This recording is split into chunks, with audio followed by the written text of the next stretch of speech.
तो big boss से बाहर आते कटारिया ने बिग बॉस को पूरी तरह से एक्सपोज कर दिया है। जी हाँ, बिग बॉस से इविक्ट होने के बाद कटारिया का पहला इंटरव्यू आ चुका है। तो कटारिया ने मीडिया को क्या क्या बोला है अपने इंटरव्यू में, आइए बताते हैं आपको इस वीडियो में। तो पहले जब वो आते हैं तो बहुत ज्यादा सैड नजर आते हैं, क्योंकि यार जाहिर सी बात है कि इतना अच्छा परफॉर्म करने के बाद टॉप पर रहकर हर एक चीज में और साथ ही साथ डिजर्विंग होकर भी जब आपको फाइनल से इतना क्लोज होकर निकाल दिया जाए तो भाई दुख तो होता ही है। तो कटारिया यहाँ बोलते कि मुझे अभी तक समझ नहीं आ रहा कि मेरा एलिमिनेशन आखिर हुआ कैसे, लेकिन जब मैं बाहर आया तब मैंने देखा कि मुझे पूरी प्लानिंग करके निकाला गया है। जैसे शिवानी और विशाल को निकाला गया, सेम वैसा ही मेरे साथ हुआ है। पहले मेरे सारे दोस्तों को निकाल दिया प्लानिंग करके, और फिर जो घर में बचे वो सब मेरे खिलाफ थे।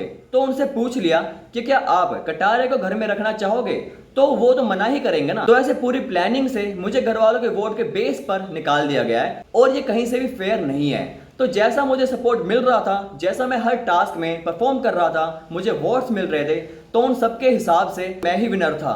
फिर कटारिया शिवानी और विशाल के बारे में बोलते हैं कि अगर घर में किसी ग्रुप का सबसे अच्छा बॉन्ड था तो वो हम तीनों का ही था। हम तीन एक साथ हंसते थे और रोए भी बहुत थे, और अब मैं बाहर आ गया हूं तो मैं सबसे मिलूंगा भी। फिर कटारिया अरमान के बारे में बोलते हैं कि अरमान की मुझसे ज्यादा बनी नहीं, क्योंकि मुझे लग गया था कि अरमान कहीं ना कहीं मुझसे जलता है, और उसे भी कहीं ना कहीं ये पता चल गया था कि मेकर्स मुझे यूज करके फिनाले से पहले ही निकाल देंगे, क्योंकि वो मुझे बोलता भी था कि तू टॉप 5 तक नहीं जा पाएगा, तुझे पहले ही निकाल देंगे, अगला नंबर तेरा है। तो फिर कटारिया रणवीर के बारे में बताते हैं कि स्टार्टिंग में तो मेरी उनके साथ बहस हो गई थी, इसकी वजह से हमारे पूरे सीजन बात नहीं हुई, लेकिन लास्ट में जाकर हमारे बीच में सब कुछ अच्छा हो गया था। साथ ही साथ कटारिया नेजी के बारे में बोलते हैं कि एक बार बहुत गंदी वाली लड़ाई हो गई थी कुछ मिसअंडरस्टैंडिंग की वजह से, लेकिन उसके बाद उसने भी सॉरी बोल दिया था और मैंने भी, और फिर कोई लड़ाई नहीं हुई। और वो बंदा बहुत अच्छा है, दिल का बहुत साफ है, अगर वो आगे तक जाएगा तो मुझे और भी अच्छा लगेगा।